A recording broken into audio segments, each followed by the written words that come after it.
Bonjour, dans cette vidéo nous allons continuer la série des TP pour les L2 à 5V. Cette fois-ci on va voir les statistiques descriptives. Donc nous commençons par les notions de base dans cette vidéo.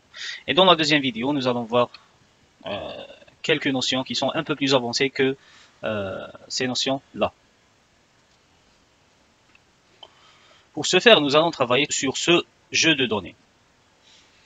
Dans ce jeu de données nous avons trois paramètres. La note de TD, la note de TP et la note de l'EMD. La première question demande à nommer ces champs. Donc pour nommer le champ, nous avons deux méthodes. Je vais vous montrer les deux méthodes et c'est à vous de choisir celle qui vous convient. La première des choses, c'est de sélectionner les valeurs. Bon, bien sûr, pour la première méthode, nous n'allons pas sélectionner, bien sûr, l'entête. On ne sélectionne que les valeurs seulement. Après, je me mets ici et je note le nom. Donc, TD. Comme ça, nous avons tout simplement nommé ce jeu de données, plutôt cette première colonne.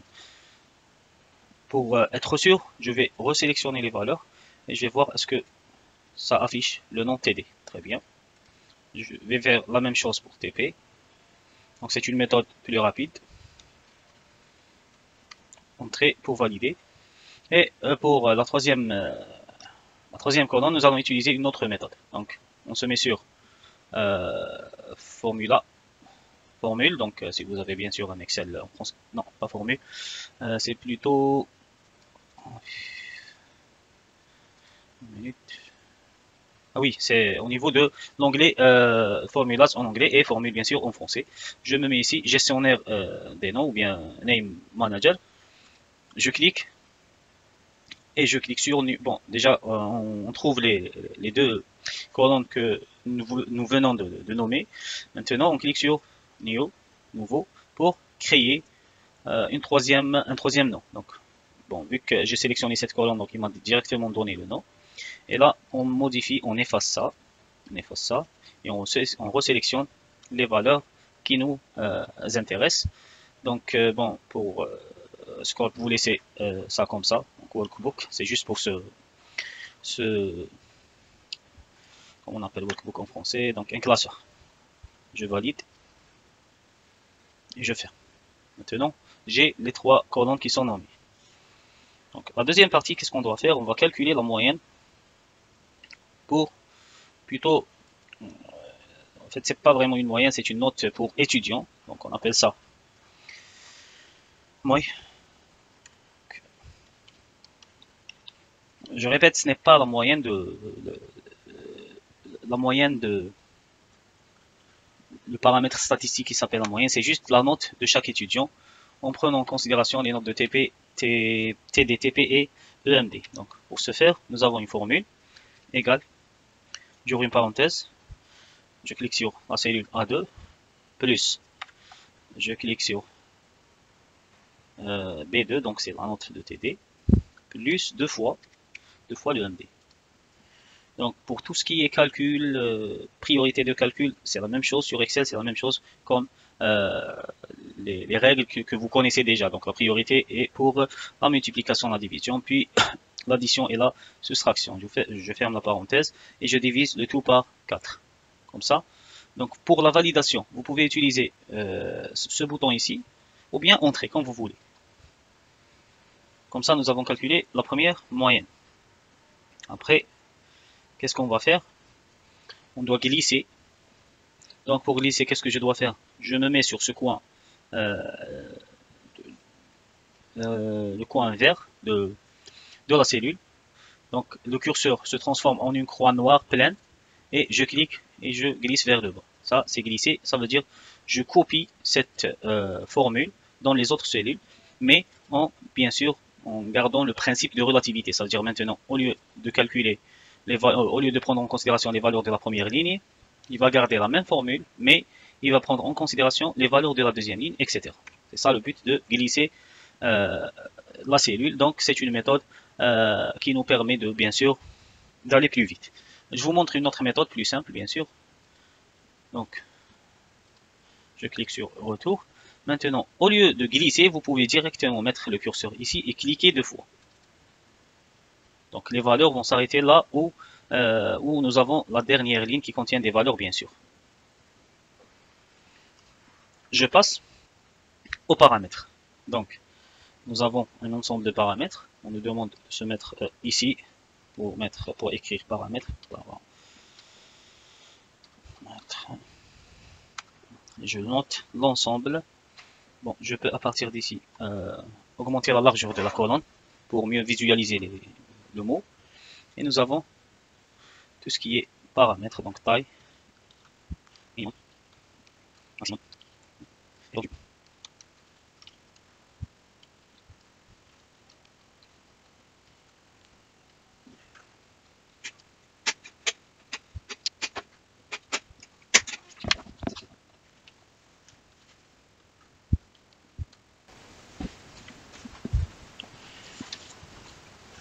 Maintenant, on passe au calcul. Donc, ici, on va noter TD. Ça veut dire on va calculer ces paramètres pour la colonne TD. On va calculer tous ces paramètres pour la colonne TD. Je commence par la taille. La taille, ça veut dire quoi? Ça veut dire le nombre d'éléments. Bon, ici, dans cet exemple, il s'agit du nombre d'étudiants. C'est ça, qu'est-ce que ça veut dire la taille? C'est la valeur, c'est plutôt le paramètre, on peut ajouter entre parenthèses n. Pour insérer une fonction, vous avez deux méthodes. Si vous connaissez déjà le nom de la fonction, donc vous n'avez qu'à mettre égal et introduire le nom directement. Bon, dans ce cas, vous avez la fonction en français, elle s'appelle MB, et en anglais, moi j'ai une version en anglais, c'est count. Donc vous avez deux méthodes. Soit vous écrivez directement le nom de la fonction, c'est plus rapide si vous connaissez déjà. Surtout si la fonction ne demande qu'un seul argument seulement. Donc si elle demande plusieurs arguments, je vous conseille de passer par le bouton fonction et on cherche ici. Bon, n'oubliez pas de modifier ça. Donc pour être sûr, soit vous allez directement sur statistical parce que c'est des calculs statistiques. Sinon, si vous n'avez pas trouvé la fonction, vous pouvez sélectionner ici all pour être sûr de trouver la fonction. Donc moi je sais qu'elle est dans la partie statistique. J'ai la fonction count. Je clique ici. Je vais avoir ça.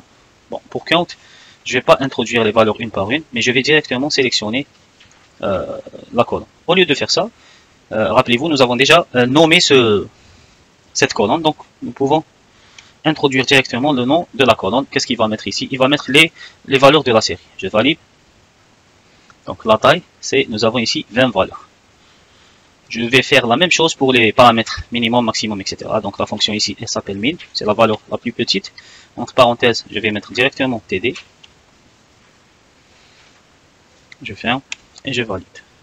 Maximum égale, donc max,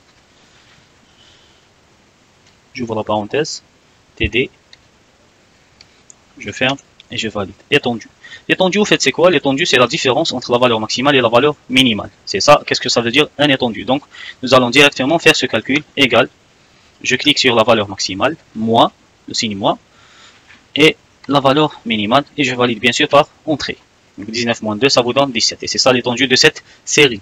La moyenne, bon, en français c'est toujours moyenne. En anglais c'est average. Average. Donc je clique deux fois sur ça et je note TD. Je ferme la parenthèse et je valide. La variance égale. Donc barre. C'est la même chose en anglais ou en français. Donc, une question qui se répète toujours, je vais choisir quelle variance. Vous avez deux choix. Si vous avez la variance, si vous avez une ancienne version, par exemple la version 2007 de Office, vous pouvez choisir directement var. Sinon, dans les nouvelles versions, vous pouvez choisir la fonction var s. Donc, c'est l'estimate basic of a simple. Qu'est-ce que ça veut dire ça? Ça veut dire on choisit la variance of a simple, ça veut dire d'un échantillon. C'est le cas ici, donc je choisis var s parce que généralement on travaille sur des échantillons et non pas sur des populations. J'ouvre la parenthèse, je note toujours td, donc c'est la variance de la colonne td et je valide. L'écart type, vous avez deux méthodes, soit vous allez utiliser la fonction écart type, soit vous allez utiliser la racine de la variance. Donc je vais vous montrer les deux méthodes. Donc la racine, c'est si c'est en français, c'est la fonction racine tout simplement. Bon. Là, j'ai une fonction en anglais. En anglais, elle s'appelle square. Donc, c'est SQ par rapport à square. RT, root. Root, c'est racine. Et square, c'est carré. Donc, c'est la racine carrée. Entre parenthèses, je mets TD. Je ferme la parenthèse et je valide. Qu'est-ce que j'ai fait? Non, il m'a proposé de continuer le reste. Non, je n'ai pas besoin de ça. Donc S square RT S RT SQ RT square root. J'ouvre TD. Ah, pas TD, je m'excuse. Donc, je mets la valeur de la variance. Je clique ici, je ferme la parenthèse et je valide. Je répète, là, nous avons calculé l'écart type en se basant sur la valeur de la variance. Donc, qu'est-ce que j'ai introduit là, ici? C'est la fonction SQRT, c'est la fonction racine. De quoi? De la valeur de la variance. Et ça va me donner automatiquement la valeur de l'écart type. Donc, la deuxième méthode, c'est d'utiliser la fonction écart type directement. Je supprime ça, égal. Et la fonction écart type. En français, c'est écart type. Et en anglais, c'est la fonction ST, Standard Deviation. STDev, Standard Deviation. L'écart type s'appelle Standard Deviation en anglais. Donc, toujours, je choisis S par rapport à l'échantillon simple. Donc, et entre parenthèses, je mets la série, donc TD. Entrée. Maintenant, nous avons les paramètres de position. Le Q1, donc 25% de la population.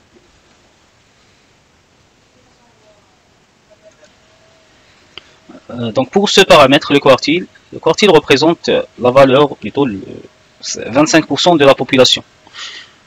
Donc c'est une valeur de la série, bien sûr, où nous avons 25% de la population ont une valeur inférieure à cette valeur. Donc concernant les notes, si ici nous avons combien de... Nous avons 20 valeurs, donc le quart c'est 5. Ça veut dire quelle est la note qui correspond à en cinquième personne. Si on veut avoir plus de détails, bon, on va juste se mettre dans une autre feuille pour vous expliquer ce paramètre. Je copie ces valeurs. Je crée une deuxième feuille. Je colle ces valeurs. Et je vais mettre les valeurs par ordre croissant. On doit faire ça, bien sûr. Nous allons compter 1, 2, 3, 4, 5. La cinquième valeur, donc ici nous allons trouver 3,6 pour ce paramètre Q1. Pourquoi? Parce que 3,6 c'est la valeur qui correspond à 25% de cette série. Il y a 25% qui ont une note inférieure ou égale à 3,6. C'est ça ce que ça veut dire un Q1. C'est la même explication pour Q2 qui est la médiane, ou bien Q3 qui représente 75%. La seule différence c'est le pourcentage. Là nous avons 25, ici nous avons 50%, et là nous avons 75%. Donc pour calculer le Q1, on utilise la fonction quartile, bien sûr. Très bien, là nous avons deux types de quartiles. Nous avons exc et inc. Donc, sans rentrer dans les détails, on va utiliser directement ça. On va expliquer probablement dans une autre vidéo la cause de ce choix. Je clique deux fois et je mets toujours TD. Je valide. C'est quoi le problème? Ah, il y a une erreur. On va voir pourquoi. Donc, pour le quartile, on aurait dû choisir directement la fonction à partir d'ici. Bon, il n'y a pas une erreur, il manque un truc. Je clique sur F de X pour afficher le tableau. Le quartile, en fait, c'est une fonction qui demande deux arguments. Elle demande la série, ça veut dire je veux calculer le quartile de quelle série, de quel ensemble de valeurs. Ici, on veut calculer le quartile de TD. Et la deuxième des choses, c'est quel quart vous voulez calculer. On sait que nous avons 1, 2, 3 quarts. Ici, je veux le premier quartile, donc je mets la valeur 1. Si vous avez remarqué ici, nous avons is a number mean value. Donc on peut choisir le quartile, on peut choisir entre 0 et 4. Donc 0 c'est la valeur minimale. Donc si on choisit 0, bon, on va faire un petit essai. Donc je clique sur 0. Si vous remarquez, c'est la même valeur que min. Parce que c'est la valeur minimale. Le quartile 0, c'est minimum. Si vous choisissez le quartile 4, je peux modifier directement ici. Vous allez voir que c'est le maximum, la valeur 19. Donc, pour moi, je vais choisir le quartile 1 pour l'instant, et je valide. Et comme vous voyez, c'est la valeur 3,66. Je continue pour le reste médiane. Nous avons deux fonctions, soit je vais utiliser la fonction quartile et on choisit le quartile 2, soit on utilise directement la fonction médiane. Donc pour quartile et médiane, normalement c'est la même chose en français et en anglais, c'est exactement la même fonction. Sauf que pour la médiane, je crois qu'il y a un E en plus. Donc au niveau de médiane, on ajoute le E en français. Mais médiane, non, sans E, j'ouvre la parenthèse. Là, j'ai pas besoin de choisir un quartile parce que c'est logique. Si c'est médiane, ça veut dire c'est le quartile 2. Donc, elle ne demande qu'un seul argument. Je valide. Pour le Q3, c'est exactement la même chose que Q1, sauf que je dois choisir le quartile 2. Donc,